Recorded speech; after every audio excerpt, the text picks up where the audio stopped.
बच्चों हम पढ़ रहे हैं आओ करे और सीखे, जो कि कक्षा 6 से 8 के लिए हिंदी की वर्क बुक है, जिसमें व्याकरण का सारा बेसिक दे रखा है। और इसमें हमने पिछले वीडियो में पढ़ा था अविकारी शब्द। ठीक है बच्चों, क्या पढ़ा था? अविकारी शब्द पढ़े थे। तो अविकारी शब्द वे शब्द होते हैं जो शब्द लिंग, वचन, कारक और काल की दृष्टि से परिवर्तित नहीं होते, अविकारी शब्द कहलाते हैं। ठीक है, जो शब्द लिंग, वचन, कारक और काल की दृष्टि से परिवर्तित नहीं होते, अविकारी शब्द कहलाते हैं।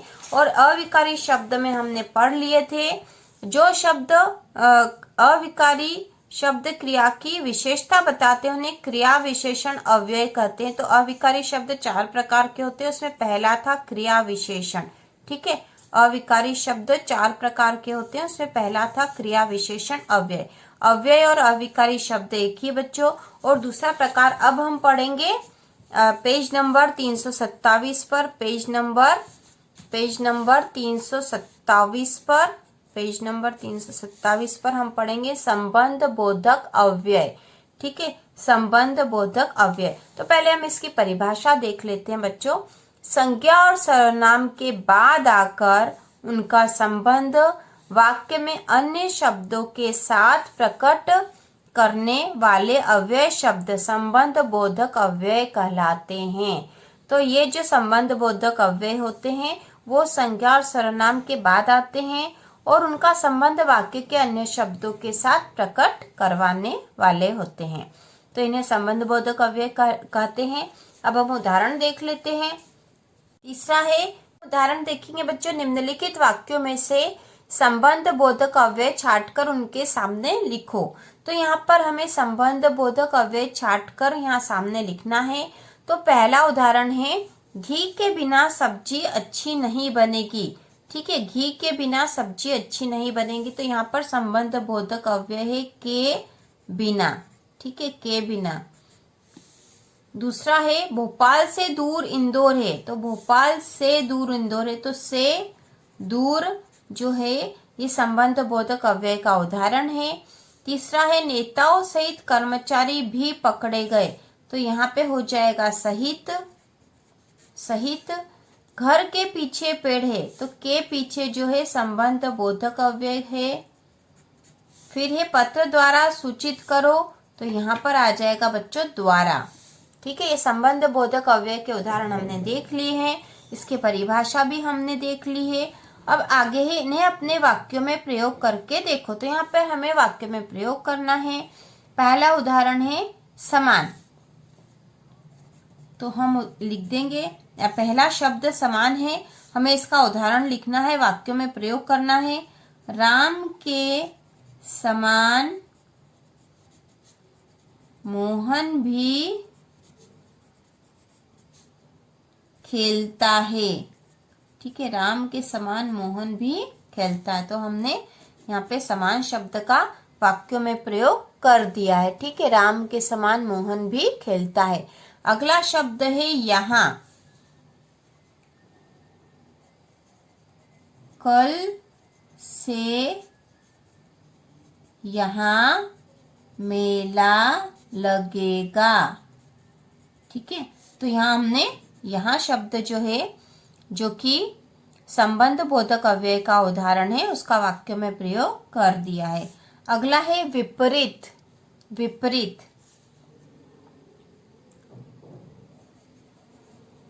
सीता के विपरीत रमा का स्वभाव है।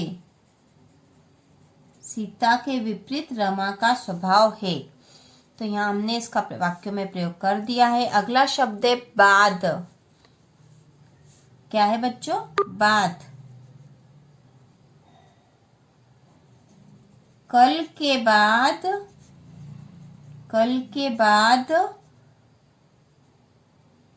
कर्मचारी नहीं आएंगे।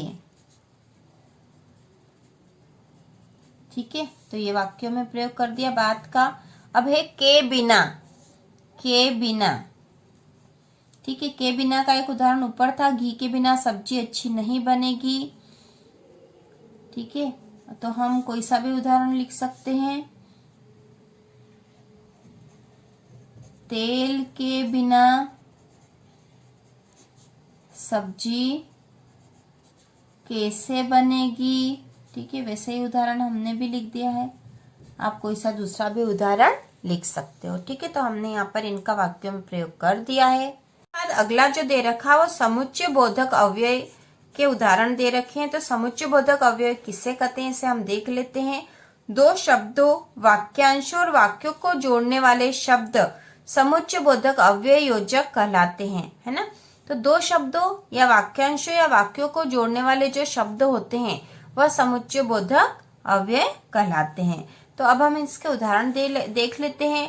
निम्नलिखित वाक्यों में से समुच्चय बोधक अव्यय छांटकर उनके सामने लिखो। राधा और गीता पढ़ रही है। तो यहाँ पे आपको दिख ही रहा होगा कि दो शब्दों या वाक्यांशों को जोड़ने वाला शब्द कौन सा है। तो यहाँ दो शब्द राधा और गीता है और इनको जोड़ने वाला शब्द और है। तो और जो है यह समुच्चय बोधक अव्यय है। दूसरा है प्रांजल और मनु घर में है। तो यहाँ पे भी और जो है समुच्चय बोधक अव्यय का उदाहरण है। तीसरा है तरुण तथा वरुण भाई भाई है। तो यहाँ पर आ जाएगा तथा। जूते पहन लो अथवा चप्पल पहन लो। तो यहाँ पे हो जाएगा अथवा, समुच्चय बोधक अव्यय का उदाहरण है यह।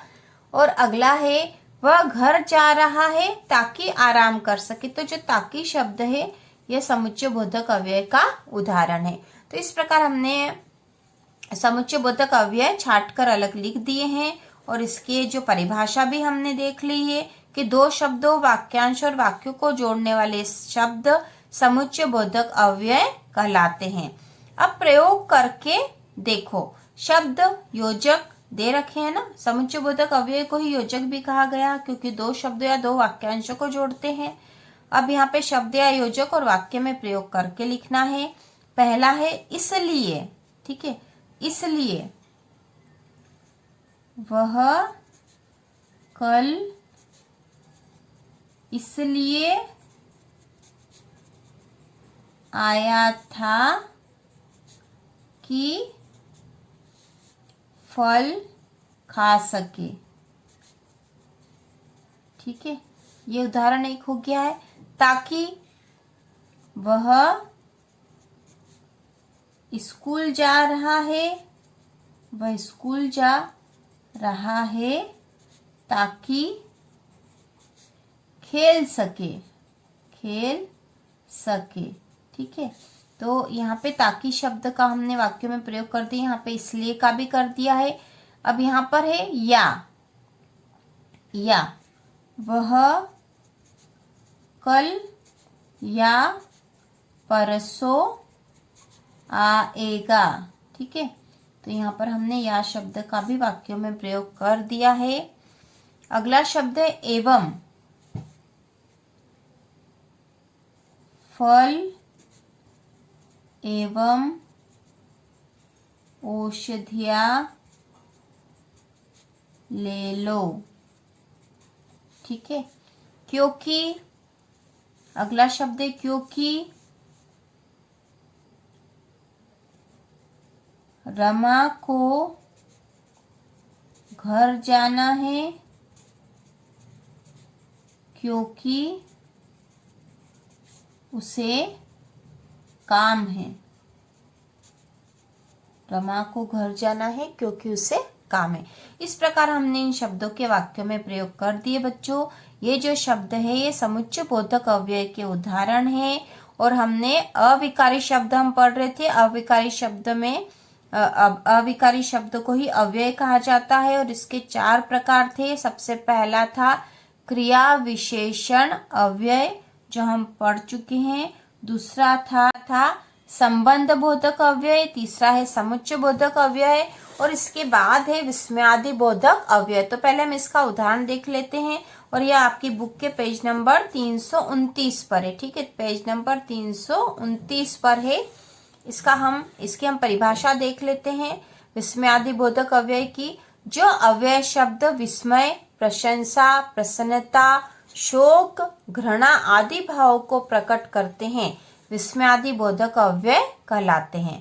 तो तो यहाँ पे हमने इसकी परिभाषा देख ली। अब इसके उदाहरण भी देख लेते हैं।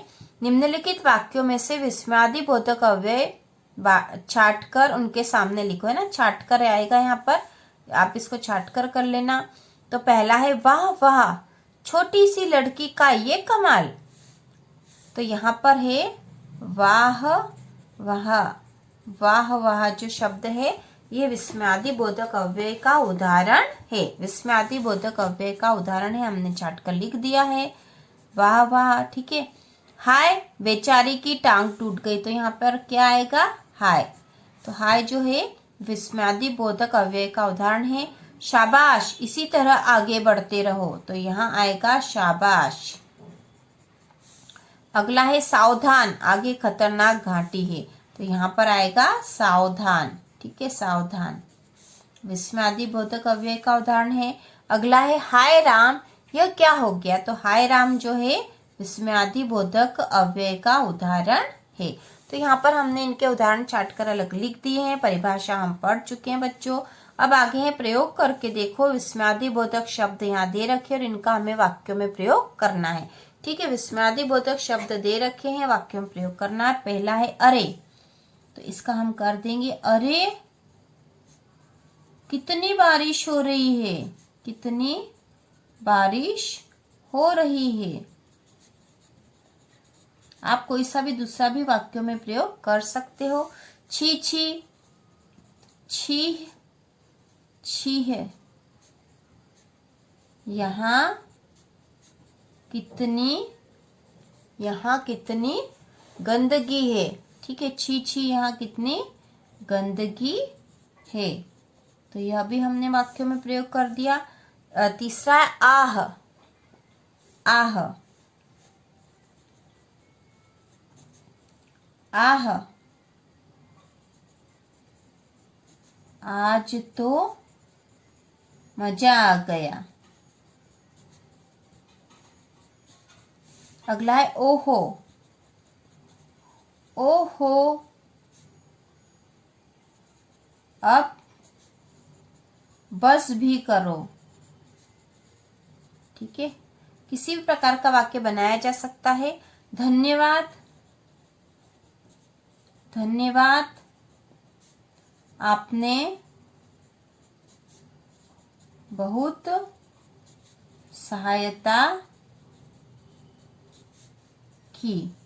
ठीक है, इस प्रकार हमने जो विस्मयादि बोधक अव्यय है उनका वाक्य में प्रयोग कर दिया है। और इस प्रकार ये जो अविकारी शब्द और उनके प्रकार जो थे उनके सारे उदाहरण हो चुके।